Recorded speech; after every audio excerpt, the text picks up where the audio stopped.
Greg, I know you've worked on a couple challenging deals, you might say. I look at deals all day long where there's vacancy that's been there for a long, long time, and you bring in the right leasing team and you can take a property from 50% vacant to 100% in just a couple of deals. Do you have any specific ones that are, learning lessons for anyone tuning in live or watching the replay? Well, I'll give you a couple, Yeah. but there was a deal up on Bell Road. We bought an empty Bash's grocery store, 43,000 feet, smaller, grocery footprint, and it had been sitting there for a while. And Bash's never sells, but back then I was kind of knew Stormy Basha, and I love Stormy and knew Stormy well. And so somehow I was able to talk Stormy into letting us buy this Bash's box, because I wanted to. She hadn't been able to lease it, and I felt pretty optimistic that I'd be able to get something done. And but it was harder for some reason. It's one of those deals. It was just a little bit harder than I thought, harder than I expected. Great intersection, Bell Road, lots of traffic, somewhere near like 80,000 cars a day, and, Wow. and tons of people. So great location. What we ended up doing is we had to split the darn thing, which is not uncommon for boxes. We're doing a lot of that. We've done a lot of that over the last decade, and probably will do a lot of that moving forward. Yep. But so 43,000 feet, we had to split it. Big Lots took half, and Okay. that was awesome because it was like at the time it was like a low double-digit rent deal, but that paid for the whole property. I mean, the value created there paid for the whole thing. A lot of people say, "Hey, how much did it cost to split it? Is it worth it?" That particular box, that's a big thing we hear, a big question we get a lot too, are costs, which vary widely, by the way. But that one wasn't too bad. But anyways, we're able to. Ballpark number for us? Oh, that one was like 100. Oh man, I can't remember. I think it was like 150 a foot. Okay. So yeah, and so it wasn't on the grand scheme. It wasn't that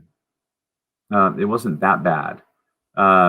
So we split it. We leased half to Big Lots, and then the other half we ended up selling. A user wanted to buy the other half. We'd rather have leased it, but they paid a number that made sense just to sell it. But when you say a tricky deal, one, it was kind of a pain in the butt to split the box. I mean, we had to add 30 feet of storefront and 30 feet of width of storefront in the front, and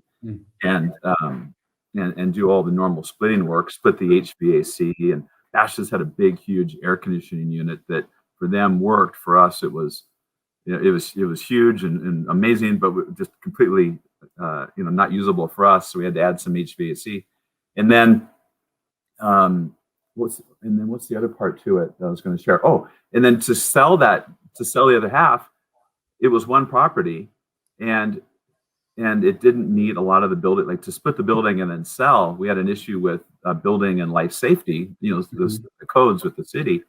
And so we ended up having to do a special arrangement with the city to let us be able to sell it and parcelize it.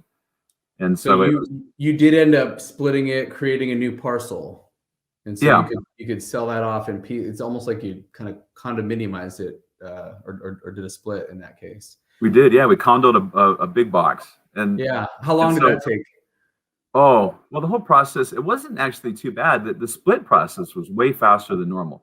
That I always say, make sure you have a great planning and zoning attorney. So props to the guys at Earl Curley and Lagarde. They did a wonderful job, and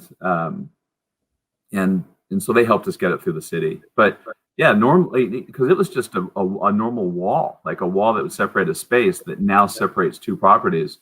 So as it relates to building and life safety codes and so forth, we didn't meet any of those, but we were able to just have an arrangement with the city that let us do it. So that was a pretty complicated deal. So we're proud about that one.